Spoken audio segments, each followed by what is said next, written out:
Bismillahirrahmanirrahim. Alhamdulillahi Rabbil Alamin. Wassalatu wassalamu ala asyrafil anbiya'i wal mursalin.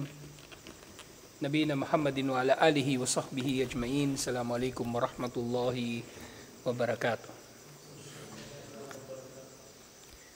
So inshallah ar-rusul wa risalat at tatalaki natin yung mga himala ni Propeta Muhammad sallallahu alaihi wasallam. Sa huling natalakay natin yung mga ipinabatid kay Propeta Muhammad sallallahu alaihi wasallam na mga al-ghaib. Na ang mga al-ghaib ay maaring mga bagay na hindi talaga nasasaksihan ng tao. Mga jinn, mga anghel, o kaya al-ghaib na nangyari nung nakaraan o mangyayari sa hinaharap o nangyayari sa kasalukuyan pero nasa ibang lugar. Pero lahat ng yun syempre ay nangyari na nalaman ni Propeta Muhammad sallallahu alaihi wasallam sa pamagitan ng wahi, alhamdulillah.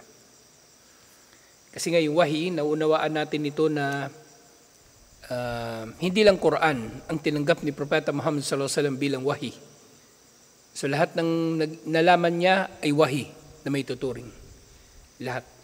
At lahat ng kanyang mga sinabi actually ay gabay mula kay Allah o ginabayan siya ni Allah na gawin ito. Pero syempre mayroong mga pagkakataon na kumbaga umiiral din syempre yung kagustuhan ni Propeta Muhammad sallallahu alaihi wasallam pero yun ay kumbaga pinahintulutan ni Allah na mangyari upang magkaroon dito ng aral, makakuha siya rito ng aral. At yun nga, makakuha si Propeta Muhammad sallallahu alaihi wasallam ng aral mula roon at maituro ito sa ummah niya bilang pagsasabatas.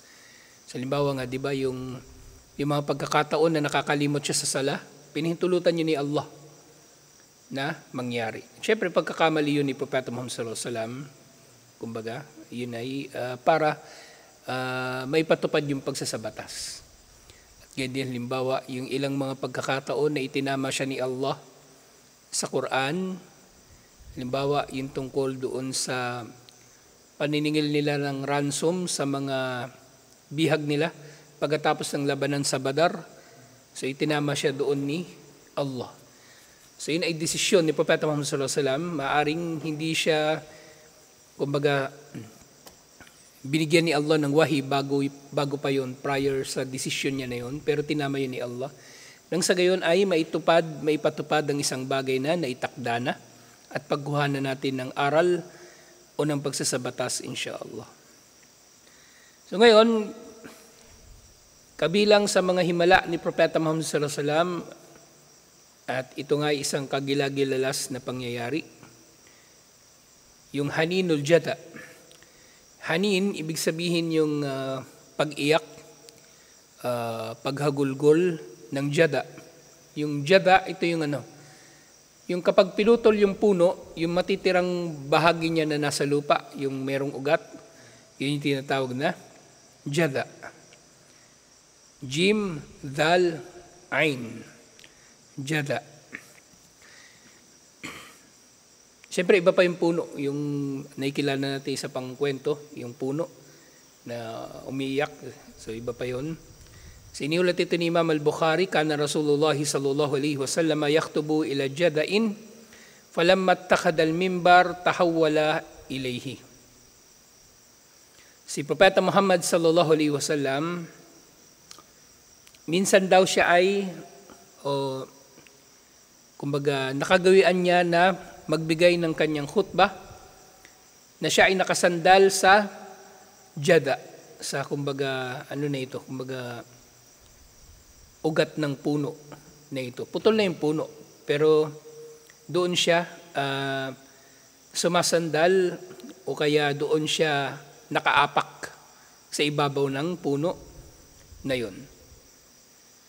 Pero nang nagkaroon na ng mimbar, ginamit na ni Propeta Muhammad sallallahu alaihi wasallam ang mimbar na yun. At yung mimbar na yun, syempre doon na umakyat si Propeta Muhammad sallallahu alaihi wasallam. Siyempre kasabay nung mimbar na yon, naitayo na rin yung Masjid an-Nabawi. Naitayo na yung masjid. Fahannal jada, at yung ano daw, yung jada ay nalungkot at ito ay umiyak. Faatahu famasaha alayhi. Kaya nilapitan ito ni Propeta Muhammad sallallahu alaihi wasallam at ito ay kanyang hinaplos. At sa iba pang ulat, iniulat din ito ni Imam al-Bukhari, falamma wudi al-mimbar, nang itinayo na ang mimbar, sami'na lil jada'i mitlu sawtil ishar. Nang naitayo na raw yung mimbar at doon na nga nagkukhutba si Propeta Muhammad sallallahu alaihi wasallam, nakarinig daw sila ng tunog mula rito na para bang ito ay tunog ng isang, yung ishar, parang camel. Camel na umiiyak. Yun yung narinig nilang tunog mula doon sa puno. Hatta nazala Rasulullah sallallahu alaihi wasallam fawada'a yadahu alayhi, at bumaba si Propeta Muhammad sallallahu alaihi wasallam at inilagay niya ang kanyang kamay dito.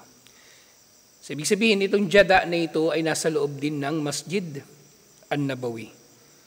At ito ay iniulat nga ni Imam al-Bukhari.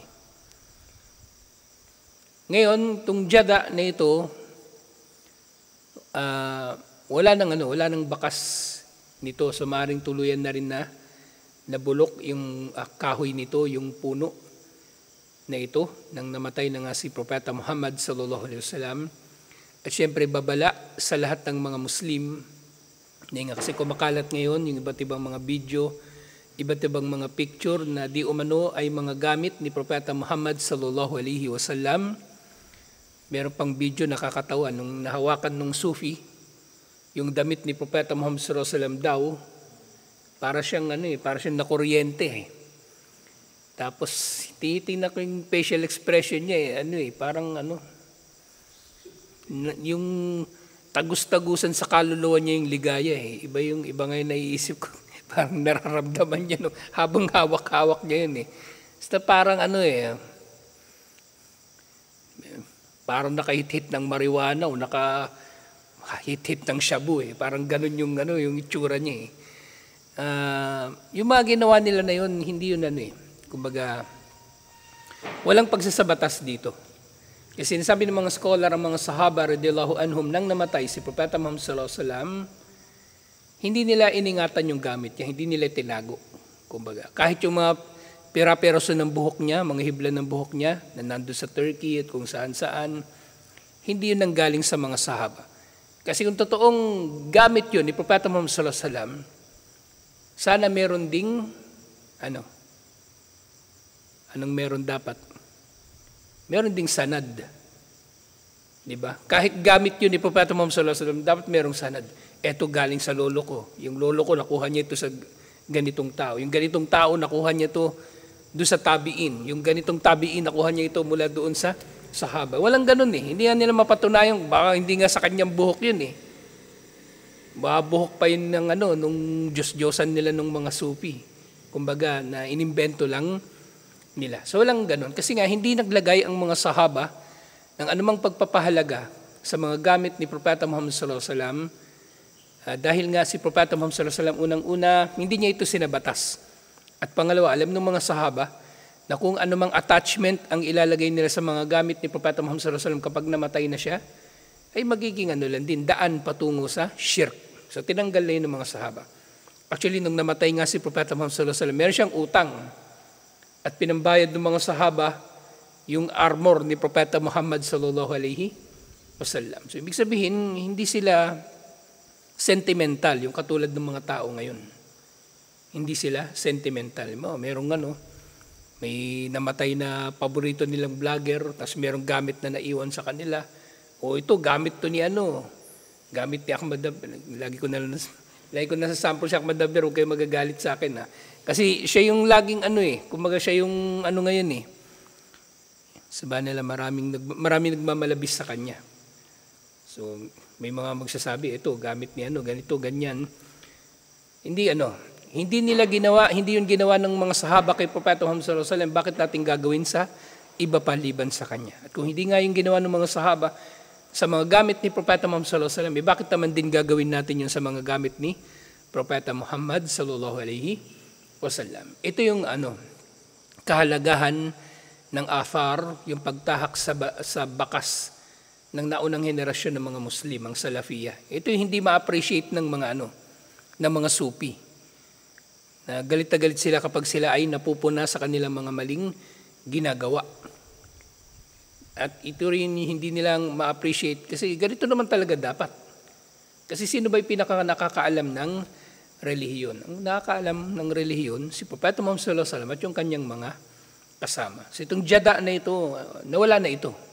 Doon sa Masjid an-Nabawi, wala nga itong karatula eh. Nandito yung jada na umiyak. Hindi katulad ngayon eh, yung kung ano. Bawa nga yung poste doon sa Tawi-Tawi. Yung hinahaplos-haplos ng mga tao. So dapat doon, tanggalin yun doon, sunugin. Walang paggagamitan yun. Walang saysay yun, walang silbi yun. Kaya nga magandang ginawa nung masyala yung mga Maguindanao sa libingan ni Sultan Kudarat. Sinikreto talaga nila. Walang nakakalam kung saan nakalibing talaga si Sultan Kudarat. Ang alam lang nila, lamitan. Pero actually, lamitan hindi lamitan sa Basilan, lamitan doon sa may bandang Lanao na nga yun yung lamitan na yun. Pero walang nakakalam talaga kung saan siya eksakto nakalibing. Kasi kung nangyari na alam ng mga tao kung saan siya nakalibing, ginawa na nilang templo yun. Marami nang humahaplos-haplos doon, baka mas matindi pa sa tampat yung gagawin nila doon. Sa libingan ni Sultan Kudarat na, kumbaga, malaki yung naging ambag niya sa pagtatanggol sa mga Muslim laban sa mga Kastila. So, walang pagmamalabis sa ating relihiyon, alhamdulillah. Sumunod na himala ni Propeta Muhammad sallallahu alaihi wasallam, may kinalaman din ito sa puno. Pero ito puno mismo na buhay, inqiyadu syajar wa taslimuhu wa kalamuhu. Ito yung pagsunod ng puno sa kanya, ibig sabihin may pinapagawa si Propeta Muhammad sallallahu alaihi wasallam dito at ginagawa ng puno, at yung pagbati ng puno sa kanya at pakikipag-usap sa kanya. Okay? Siyempre, special ito kay Propeta Muhammad sallallahu alaihi wasallam. Himala niya ito. Inunahan ko lang yung kambal.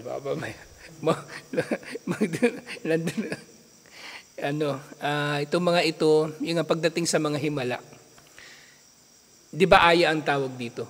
Actually, maaring may mangyayari na kumbaga kagilagilalas din kahit sa ordinaryong tao. Naalala niyo yung tawag doon? Yung karama. Sa yung mga mu'jiza at yung mga aya nangyayari sa mga propeta, pero pag pangkaraniwang tao, karama. Pero syempre yung karama na yung kapag mangyayari man sa pangkaraniwang tao, hindi na ngahulugan na siya ay banal o ano pa mang bagay. Wala yung kinalaman sa kanya. Karama, ibig sabihin pagpaparangal sa kanya ni Allah, na merong kakaiba o kagilagilalas na nangyari sa kanya. Meron sanang nangyari pero iba yung nangyari sa inaasahan ng mga tao. So pwedeng mangyari yung karama. Siyempre ang mga ito, kapag naintindihan natin kasi yung aya ni Propeta Muhammad sallallahu alaihi wasallam, naintindihan natin ito na ito ay exclusive kay Propeta Muhammad sallallahu alaihi wasallam. Hindi ito ma-share o kaya ay may experience din ng iba na hindi naman propeta. Hindi ito may experience ng iba na hindi naman propeta. Yun yung kaya nabanggit ko yung tao. Walang tao na nakikipag-usap sa puno. Meron nakikipag-usap sa halaman, di ba? May kinakausap niya halaman niya, yung pananim niya. Pero hindi ito katulad nito kasi ito sumasagot talaga yung puno sa kanya. Okay? Meron din nakikipag-usap sa pusa. Pero may nakikipag-usap sa kambing. Pero hindi yan hindi mahimala. Ito nakikipag-usap talaga. May communication sa pagitan nila. So, iniulat ito ni Jabir at ito ay iniulat ni Imam Muslim. So, si Jabir bin Abdullah ang tinutukoy dito. Sirna ma'a Rasulillahi sallallahu alaihi wasallam hatta nazalna wadiyan afi. Na sumama daw sila kay Propeta Muhammad sallallahu alaihi wasallam sa isang siyara. Yung siyara parang patrolya. Pero ibinibilang ito kasama doon sa mga magazi, sa mga digmaan. Kasi maaring lalabas yung mga Muslim, yung mga sundalo ng mga Muslim, pero wala silang makakaharap na kalaban sa mga siyara na ito. Kumbaga nag-ano lang sila, nag-deploy lang sila ganun, pero wala naman silang nakalaban. Dumating daw sila sa isang wadi, lambak na afi, yung malawak. So hindi katulad nito, makitid ito kung tutuusin Yung lambak na malawak. Fadahaba Rasulullah sallallahu alaihi wasallam yaqdi hajatahu falam yara shay'an yasturuhu. So umalis daw si Propeta Muhammad sallallahu alaihi wasallam para gumamit ng palikuran. Siyempre wala namang ano doon. Kumbaga nasa ilang sila na lugar, walang designated na toilet. So naghanap na lang siya ng kumbaga mapagtataguan niya. Pero wala siyang natagpuan. Faida syajaratan bisyati ilwadi fantalaka Rasulullah sallallahu alaihi wasallam ila ihdahuma faakada bigasnin min agsaniha. So naghanap si Propeta Muhammad sallallahu alaihi wasallam at wala siyang nakita na anumang pwedeng pagtaguan liban na lang sa dalawang puno. Na yung isa doon lumapit si Propeta Muhammad sallallahu alaihi wasallam at kumuha siya mula rito ng gasan ng sanga. Kumbaga kinuha niya yung sanga o hinawakan niya yung sanga ng puno na ito. At sinabi niya, "Inkadi alayya biidnillah."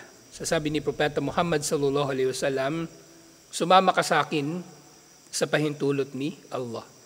So nakita ito, nasaksihan ito ni Jabir bin Abdullah. Fankadat ma'ahu kalbairi al-makhshush. At sumama nga sa kanya yung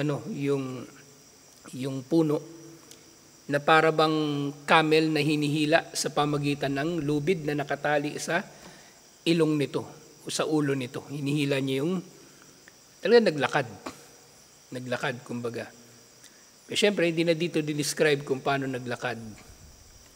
Pero yung kumbaga iniisip pa lang natin ito nakakilabot na kumbaga masaksihan yung ganitong bagay.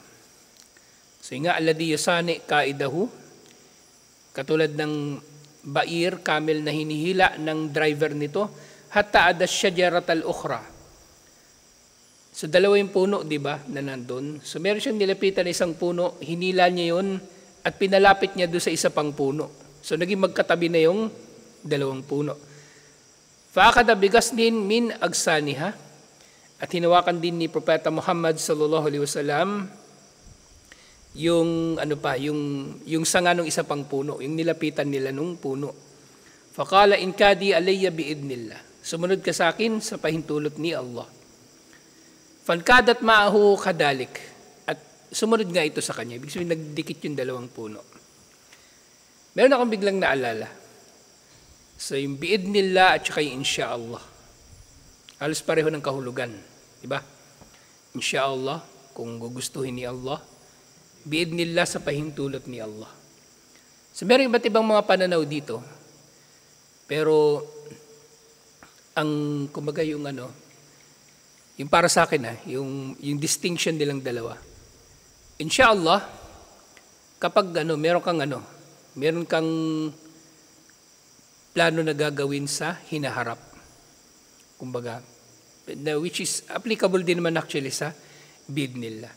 Pero kumbaga sa yung biidnillah kasi, katulad dito halimbawa, yung puno na yon, hindi niya sinabi insyaallah. Ang sabi niya biidnillah.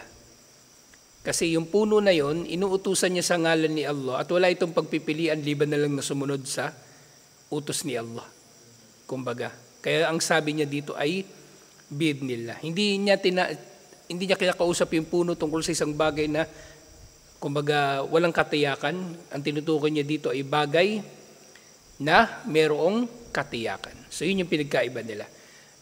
Aalis ako bukas, insyaallah. Pero pwede mo na rin sabihin, aalis ako bukas, biidnillah, pwede naman. Pero kung sasabihan mo yung mga tao, magsala ka nga, insyaallah, o sasabihin mo sa kanya, magsala ka nga, biidnillah. Mas tamang gamitin yung biidnillah. So pareho dito sa konteksto nito. Actually marami pang pinagkaiba yun, pero dito sa konteksto nito, Bi'idhnillah yung sinabi ni Propeta Muhammad sallallahu alaihi wasallam dahil sa katotohanan na ito. Walang pagpipilian yung puno. Kumbaga, kundi sundin si Propeta Muhammad sallallahu alaihi wasallam bilang propeta at ang mangyari na ito ay magiging aya. So lumapit nga ito, hatta idha kana bil munsif, hanggang sa napagitnaan na siya ng dalawang puno. Mimma bainahuma. Napagitnaan na siya ng dalawang puno. At syempre natakpan na siya ng tuluyan ng dalawang puno. At sinabi muli ni Propeta Muhammad sallallahu alaihi wasallam, iltathama alayya bi'idhnillah. So takpan ninyo ako, kayong dalawa takpan ninyo ako bi'idhnillah.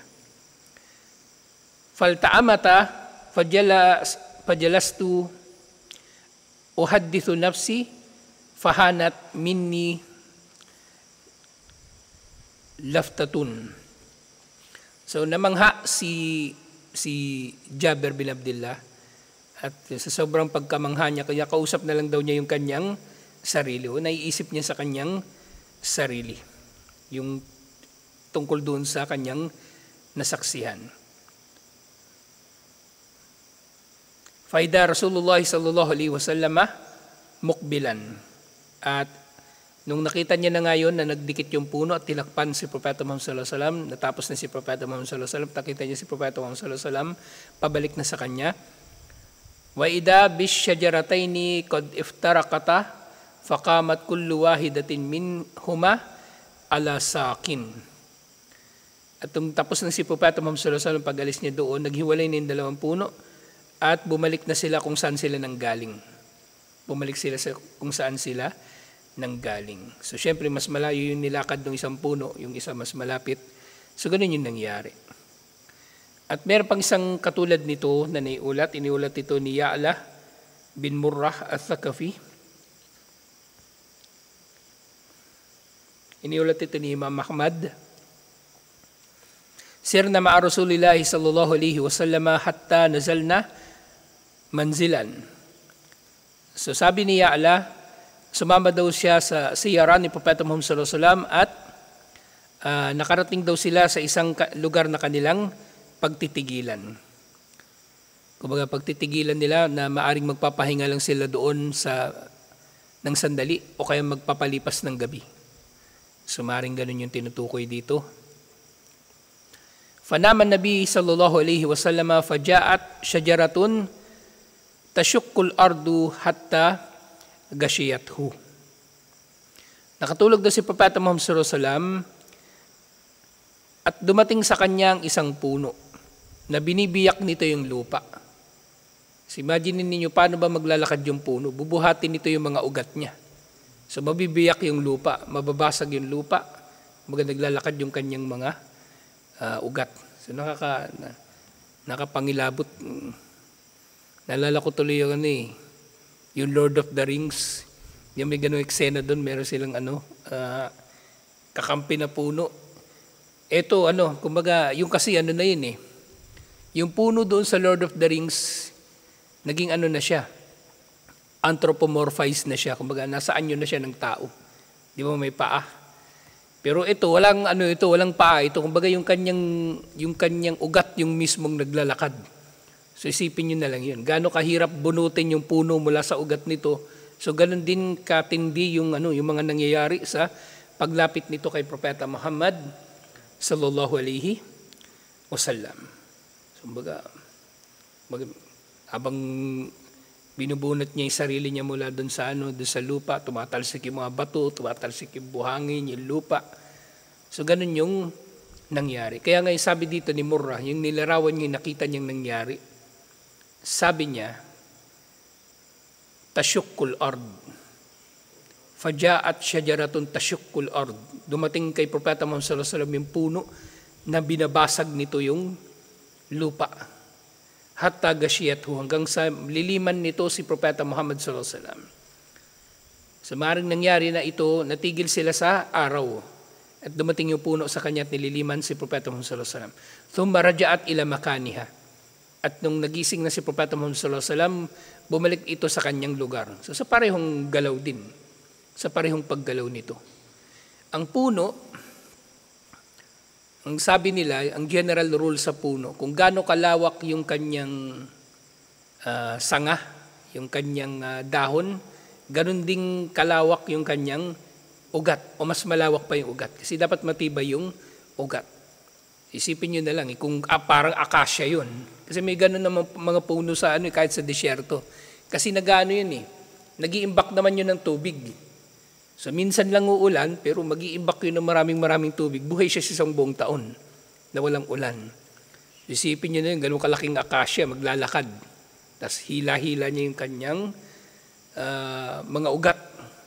Kasi nakakapangilabot na ma-imagine yung nangyaring ganoon. Kaya gago na lang yung kumbaga, yung mga nabuhay sa panahon ni Propeta Muhammad sallallahu alaihi wasallam na nasaksihan nila yung mga himala ni Propeta Muhammad sallallahu alaihi wasallam at hindi pa sila maniniwala. Ganoon din yung iba pang mga propeta na yung nasyon nila, nasaksihan nila yung mga himala ng mga nasyon ng mga propeta nila, nasaksihan ng mga nasyon nila yung mga himala nila pero hindi pa rin sila naniwala. Yung kay na nga lang, di ba, kay Saleh, yung camel lumabas mula sa bato. Yung bundok na bato, lumabas doon yung camel na malaki. At naging buhay yun na camel. Babae pa, buntis na camel, na umiinom, kumakain, na nanggaling sa bato.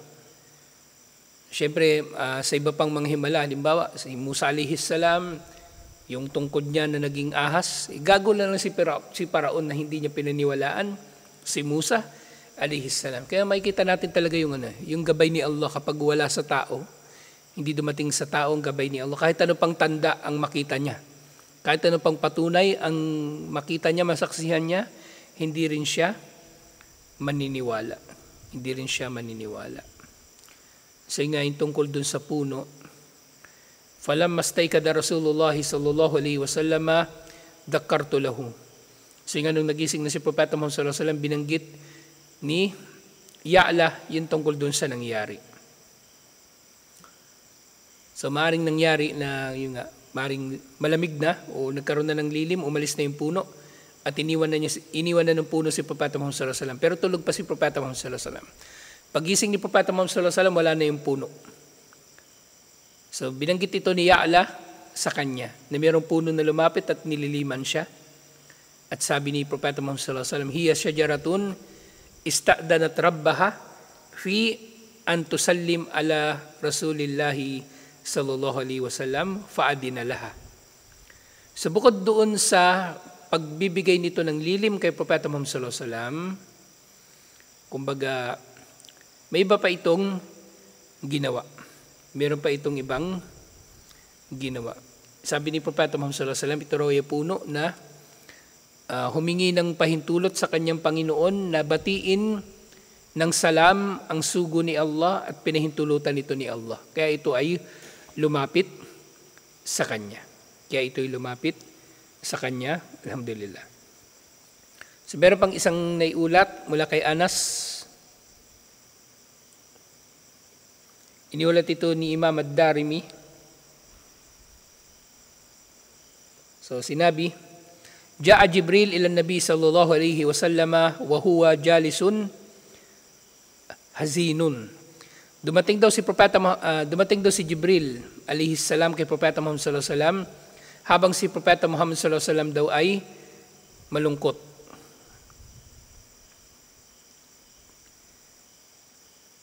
Qad takdabu bid-dami min fi'li ahli Makkah. At habang nandun daw sa posisyon na yun si Propeta Muhammad sallallahu alaihi wasallam, duguan daw yung kanyang katawan dahil sa ginawa sa kanya ng mga taga-Makkah. Actually, ilang beses nangyari ito na kumbaga sinaktan si Propeta Muhammad sallallahu alaihi wasallam. Pero meron talagang pagkakataon na yung naduguan si Propeta Muhammad sallallahu alaihi wasallam. Ito na yung kinagalit ni Hamza.